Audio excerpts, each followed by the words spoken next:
Hello, how are you, my great students? I'm sure you are okay. It's an awesome advantage to be with you on this medium again today and engage you academically. I'm sure you are seated with the writing material and you're ready for class. Yes, if you are, let's start. Don't forget that I am Dakori Moloye, and today I'll be taking you English language with the topic Concord. Before we proceed to the content, let's see what we have as behavioral objectives. The first thing is that at the end of my class, you'll be able to define Concord. You'll be able to state what Concord is. That's one. Number two, you should be able to state and explain some rules of Concord. Concord is embedded with many rules. You'll be able to state some of them after the end of my class.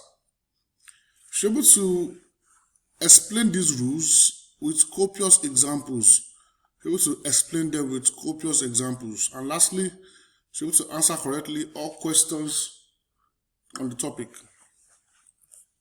Before I go to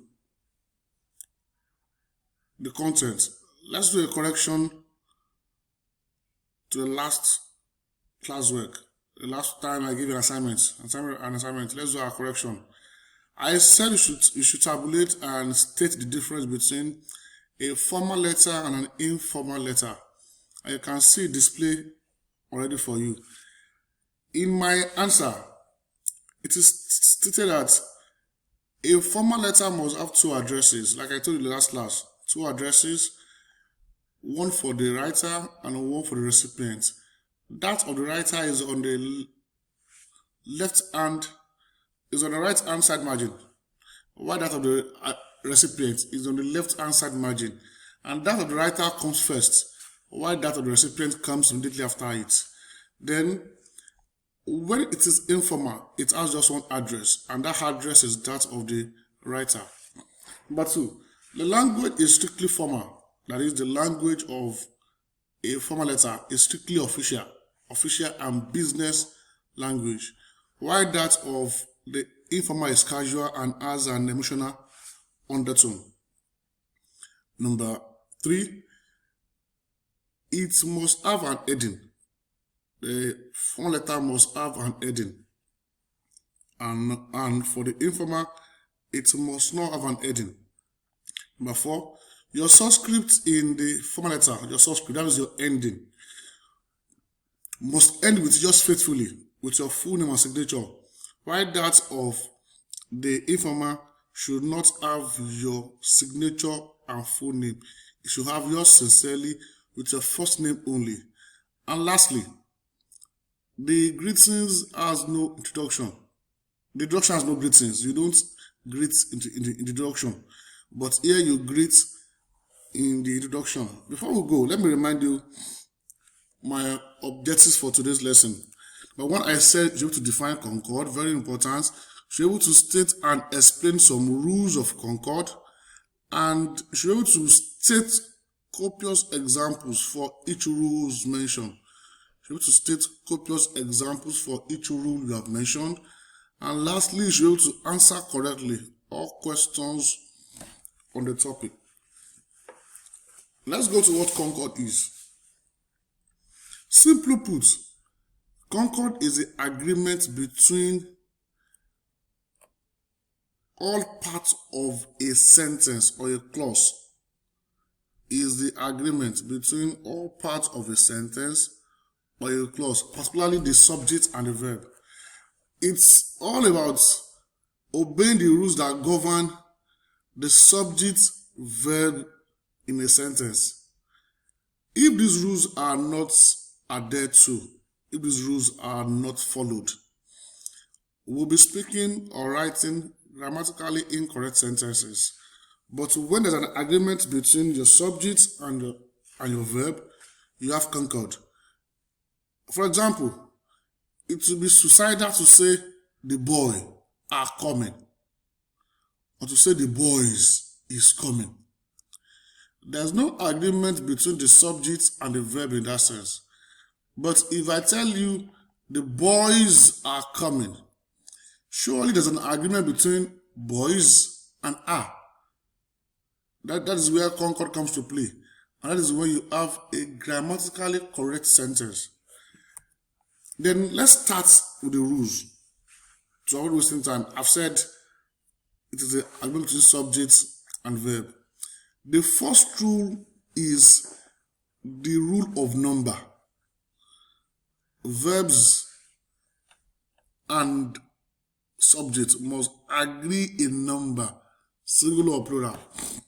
And that is, when the subject is singular, the verb must be singular. When the subject is singular, the verb must be singular.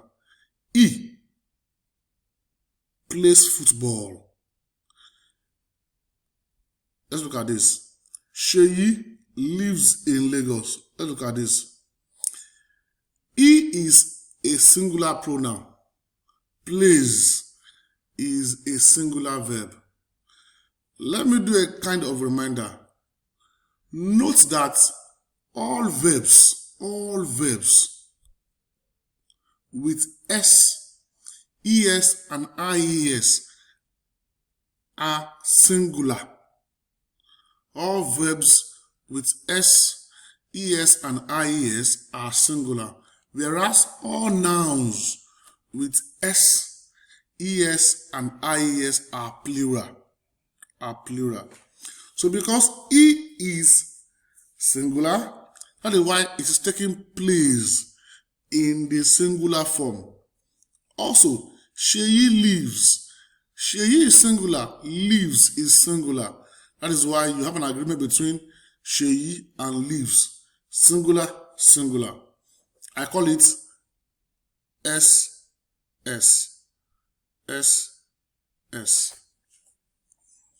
They play football. Tolu and Temi have missed the class. They play football. It's not the same thing as he plays football. In the sense that they play is in the plural form. And you can see there's no more S at the end of play. Like the first example. That is, any verb without S, without ES, without IES is plural. Is what? Plural. Whereas nouns without S, ES, or IES are singular nouns. So let's try and note the two distinctions. The distinction between the two. They play. Play is plural. And they also plural. That's why there's an agreement between the two. Note that. Tolu and Temi, two people, plural. Have, plural. So the case of P. So let's try and know the abbreviation so that we can get them easily. One is SS, singular. Another one is what? PP, plural. Then, the next one. The number of the subjects will not change due to the word in between the subject and the phrase. Look at this. It says the number of subjects, either singular or plural, will not change due to the word in between the phrase. The word in between the phrase. In the sense that here we have glasses as the word. And we have rose here as the word. Then the word in between the phrase is one. This. In other words, we'll be dealing with this and this as the main thing, because this and this are the main words, and these are the words between the phrase. This between the phrase, this is between the phrase. One, singular. One, singular. Is singular. One of the glasses, one of them is empty. Because this is the main word, and this is the word between the phrase. this will determine the verb and the taken is because it's a singular. The bouquet, this is singular. That is why it is taking the singular smells. Since bouquet is the subject and not roses, the verb is what? The verb will be smell, not smells. Since one here also is the subject, the verb will be what? Is. So let's try and note that. Then, when two subjects are joined by and, A-N-D, and, you know, and is a conjunction. And when it joins two subjects, that subject will be with a plural verb. In this case, it will be with a plural verb because and has joined them here. But when either or neither nor joins two subjects, let me come again. When either or neither nor joins two subjects, the closer verb, the closer to the verb, the closer subject, note it, closer subject, closer, will determine the condition of the verb. If the closer is a plural, that means you have a what? Plural verb. If the closer is a noun, singular noun. Here we have neither Askai nor Roit is coming. Roit here is a singular noun. Singular. That's why it's taking what?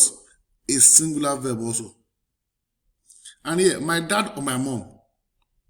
Because it is or, we are giving it is because the closer subject to the verb is what? Singular. And also to take a what? A singular what? A singular verb. Then, the rules of accompaniment. This says that when you are joining the subject of the clause with other components, when you want to join the subject of the clause with other components, you want to join the clause with all listed here. You want to join the subject of the clause with other components using all listed here. You want to use as much as alongside as well as together with. The moment you are joining them with another part using all listed here, the nature of the verb determined by the main subject. That is, because this is the main subject here, Mary, this will determine the nature of the verb. Here, little kids has determined the nature of the verb. Mary is singular. Yes or no? Yes. Mary as well as our friends. Friends is plural. But we are not dealing with that. We are dealing with Mary. Because Mary is a major subject.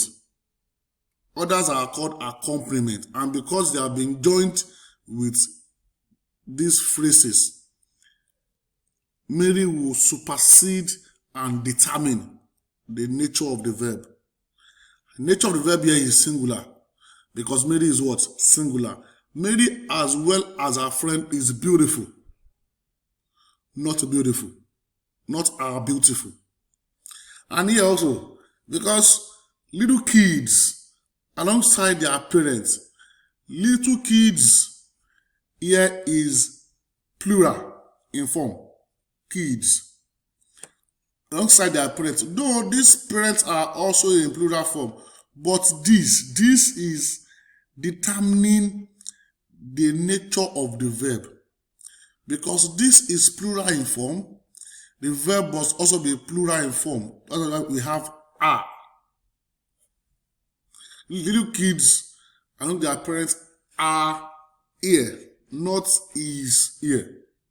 So let's try and note that rule of accompaniment, which says that when you are joining the subject of the clause, which is a noun, with other parts of the clause, using any of these expressions, the subject of the clause, the main subject determines the nature of the verb. Then, more than Concord. When you are using more than, what comes after the more than will determine the verb. What you have after it.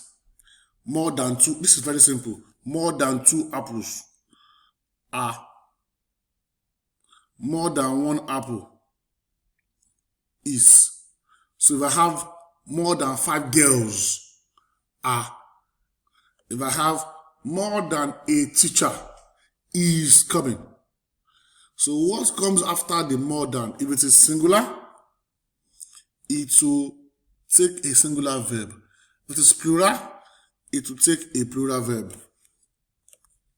Then, indefinite pronoun concord. Other pronouns, we have indefinite pronouns, which are called limitless pronoun. They are pronouns without limits. When you say everybody, it can be as many as who cares. Everywhere, it can be anywhere. Anyone. They are not definite. That's why I call indefinite. They are not definite. And whenever they are used, they go with singular verbs. When indefinite, you can see the list here. This is a list.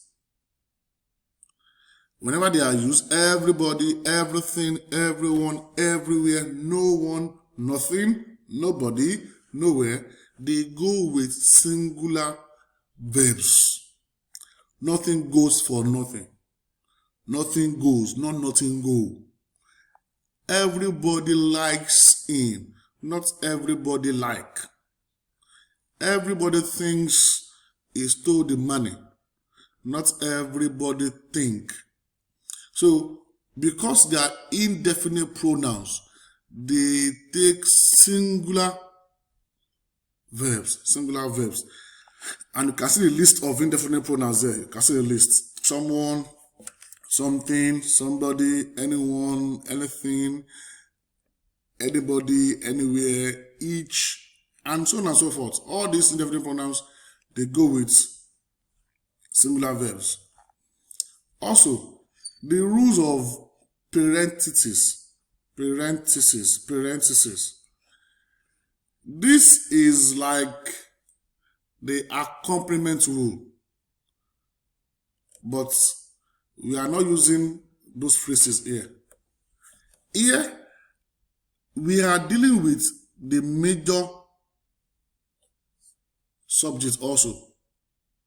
This one, additional statements are not regarded. That is, the main subject is given preference, where additional subjects are not regarded. That is called parenthesis. Parental, the main one is considered. That is, if the main subject is in the plural form, the verb will be what? Plural. Yes, you are right, plural. If the main subject is in a singular form, the verb will be what? Yes, singular. So, the teacher, not our student, is in class. It's as simple as removing not our student. Remove not our student. What do you have left? The teacher is in the class. So we don't give reference to this in determining our verb. Or because this do not matter. what emphasis is on is teacher, not students. So if we remove what I've circled now, what do you have left? The teacher is in the class. So that is why we consider them in determining the verb form. Then the manager, not many of his workers, not this. That means we don't have business with this. The manager is here now, if this is removed. So because we deal with the main subject here, the ones circled are not referred to, are not considered in determining the nature of the verb. In other words, if I have something like the men, not their master,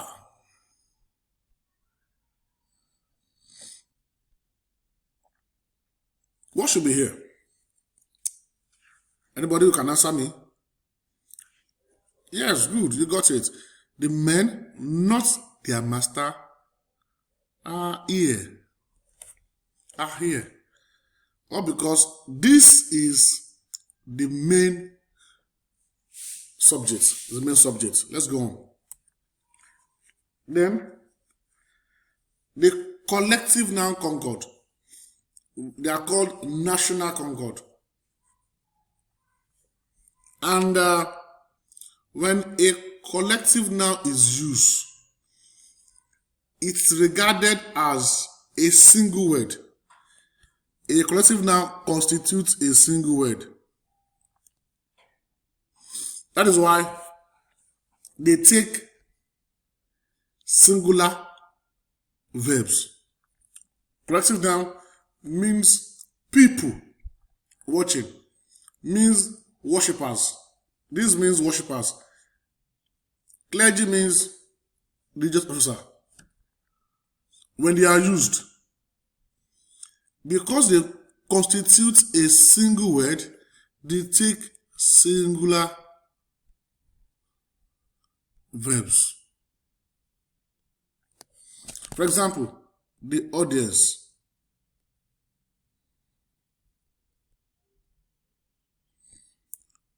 Is attentive. You don't say are attentive.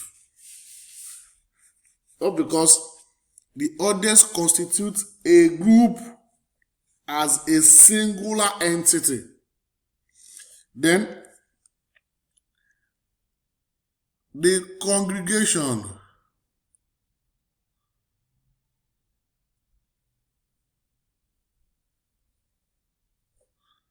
has gone home. As here, is here, or because they are referred to as singular words. But here, clergy. Most times we say clergymen. You hardly use clergy as a noun. So clergy is attached, it's like saying the police. Say a policeman or a policewoman. So clergyman, clergymen, when you say clergyman, that will be singular. When you say clergymen, that will be plural. Then the use of neither nor or either or. I think I've explained this in the first part that is similar to this. But let me take time to explain this again.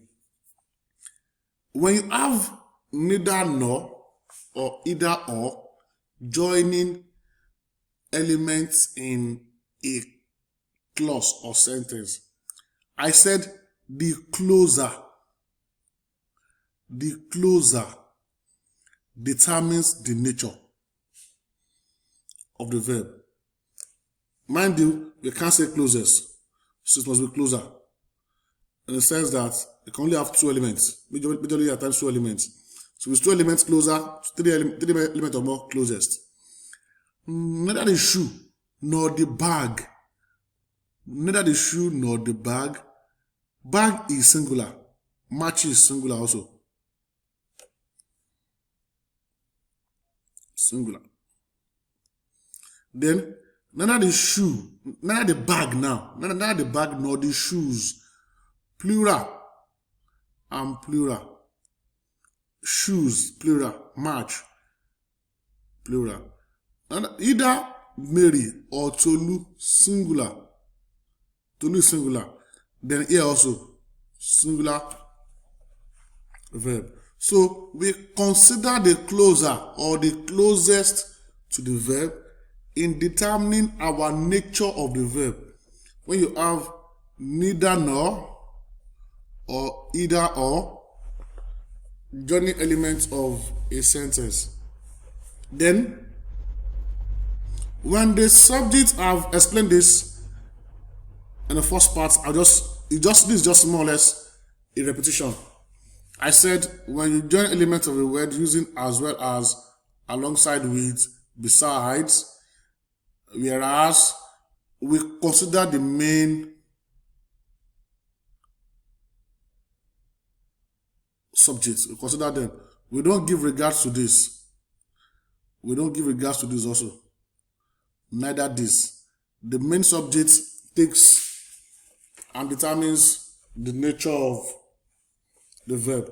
Maths, practic, the chairman, all in singular form. And they have singular verbs like you have here. Singular, singular. Then we have the use of here and there. When you use here and there, the subject after the here or there determines here comes the man. That means if it's the man, here come the man, right? That's the principle. Then here there is a big puddle on the road. The true subject, let me make a comment to that. The true subject comes after the verb. That is, it is singular. Use it like that. That means the verb is not affected by the subject. That means here now I will have the same thing as here comes the man. Not here come the man. Not here come the man. It is here comes the man. Because the verb does not affect the true subject. The true subject will not appear until after the verb. So the verb does not have effect at all. Like you have here are the chocolates. There is a big puddle on the road. So let's try and note that. The true verb has no effect. The true subject rather has no effect on the verb. Then the use of units.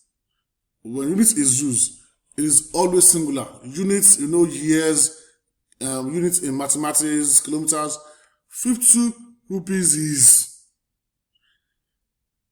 $50 is enough, not are enough. 25 years, imagine, see in years rather, right? But this taking is because we are discussing it in units. 62 years is the minimum year of retirement. Then 10 kilometers is too far. So note them when we have units in Concord, they take singular. They take singular. Then a lot of, the use of a lot of. A lot of is,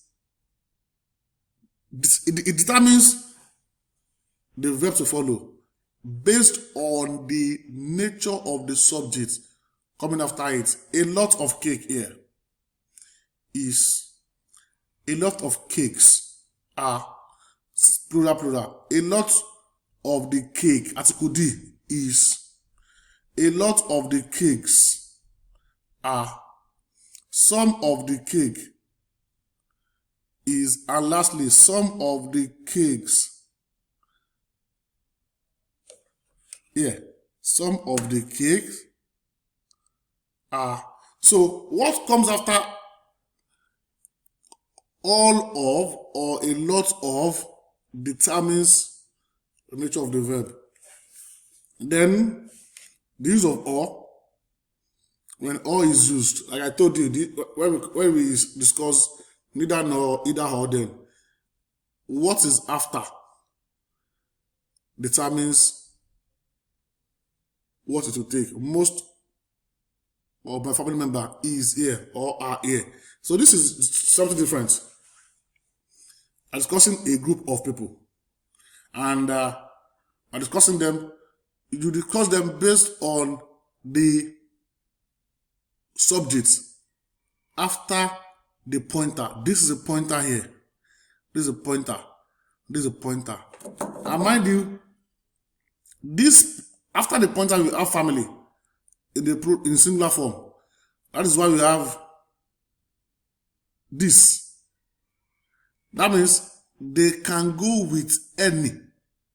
But here, most of your classmates, you can't say is. Yeah, you can only say are here. Because this is plural. I'm sure you get that. But here, singular. It can go with either is or her. Let's go on now.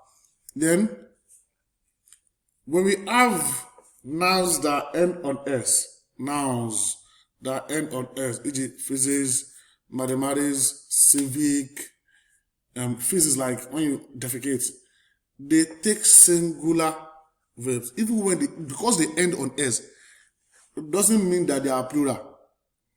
They take singular verb. Mathematics is very difficult for some people. The news is very saddening. Physics is interesting. You don't say because they end on S and you give them, no. They still take singular. Then in conclusion, Concord is the most important part of English language. To be candid, if you understand Concord very well, you'll be able to write grammatically correct sentences. Or your sentences will be correct. And like I said, it governs the structure of English language. And to be a master of the rules, daily use and application is very, very important. And lastly, when you do personal assessments, you try and solve past questions, it makes you a master of the rule. So please take your time, study past questions. That will make you a master of the rule. And if you have any question, you can send them to me using my mail, dakpo.orimoloye@greenlandall.org. For your assignment, you underline the correct verbs in these sentences. Let me test what I've learned so far. I expect everyone to get this right. Everyone to get 10-10. Get everything right. Salah dash to the park. You've seen the option, run or runs. So let's try this, and in the next class, I'll provide a solution in our next class. Till we see again next class. Create time to go over what we've studied again, revise it, practice questions on this topic, and before you know it, you'll be a good speaker of the language. Thank you, and have a lovely day.